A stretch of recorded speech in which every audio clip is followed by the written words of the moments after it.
while the rest of the world is focused on rising sea levels and environmental disasters.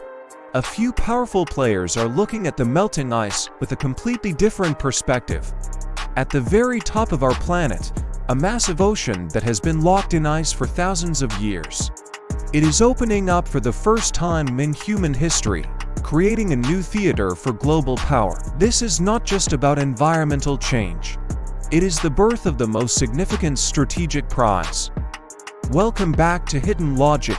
Today, we are analyzing a conflict that is starting quietly, but it will have the impact of a nuclear explosion on the future of global trade and energy. The battle for the Arctic. Forget the Suez Canal. Forget the Malacca Strait. Russia is building the world's new superhighway. They are building it in their own backyard, and they are not planning to share it for free. In this finale of our Geopolitics series, we will expose why Vladimir Putin has built a fleet, the world's largest fleet of nuclear power icebreakers that no other nation can match. We will analyze why NATO suddenly on high alert in the frozen north with massive drills. And we will ask the $35 trillion question: who will claim the riches beneath the ice? The Arctic is no longer just a land of polar bears and silent, frozen white landscapes. It is becoming a front line for nuclear submarines and massive, high-tech offshore drilling rigs. To understand why this is happening now, we have to look at the terrifying speed of the melt. The Arctic is currently warming 4 times faster than the rest of the world on average. As the ice retreats, a new path called the Northern Sea Route (NSR) is becoming a reality.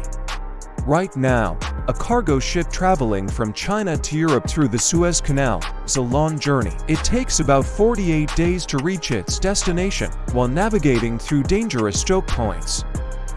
But through this new Arctic route, that same journey takes only 30 days, saving weeks of time. It cuts the fuel costs and the shipping time by almost 40%, changing global economics. This is a revolution for global trade, but there is one giant catch you must understand.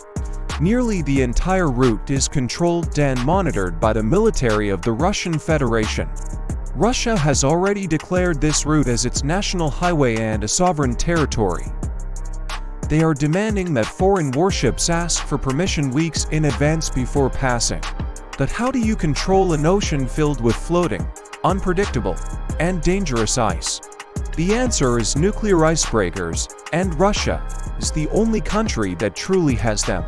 While the United States has only a few aging, diesel icebreakers that are often broken down, Russia has a fleet of massive nuclear-powered giants that can cut through 10 feet of solid ice. They act like a police force and a pathfinder, ensuring that the trade routes stay open all year. I want to pause here and ask you a question about the future of our planet's last frontier. Do you think the Arctic should be a neutral zone like Antarctica, protected from all mining? Or is it inevitable that nations will carve it up for oil and gas to power the global economy? There is no easy answer to this moral dilemma. Let me know your thoughts in the comments below. That the icebreaker fleet is just the tool. The real prize is the treasure hidden beneath the seabed. Estimates suggest that 30% of the world's undiscovered natural gas is located right here, and 13% of the undiscovered oil reserves are hidden under the retreating ice of the North Pole. This represents a $35 trillion treasure chest that could sustain Russia for another century. Naturally, the West is not just standing by and watching Russia claim the top of the world. The United States, Canada, and the Scandinavian nations are rapidly strengthening their Arctic commands. They are modernizing their cold weather military gear and building new bases in the high north. NATO is conducting its largest military exercises since the Cold War, preparing for a frozen conflict. The Arctic is silently becoming one of the most militarized regions on the entire planet. Old Soviet-era bases are being reopened, and nuclear missiles are being placed in deep silos. However, there is a surprise player on this frozen chessboard that we cannot ignore: China. Despite having no Arctic coastline, China has declared itself a near-Arctic state recently. They are investing billions of dollars into what they call the Polar Silk Road Partnership. The partnership between China and Russia in the north is the strongest challenge to NATO's power. In conclusion, the geopolitics of the 21st century will not only be decided in the hot deserts, it will be decided in the freezing cold, where the ice is melting and the stakes are rising. We have analyzed ships, trade routes, water, and minerals over the last 7 days.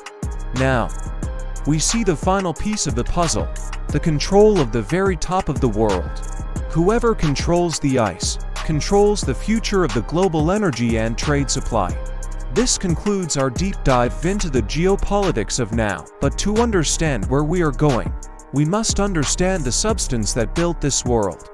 The most powerful liquid in human history, the cause of almost every major war in the last century, oil. In our next series, we are going back in time to expose the secret deals of the oil giants. We will look at the families and the corporations that turned black gold into global power. See you in the Secret History of Oil series.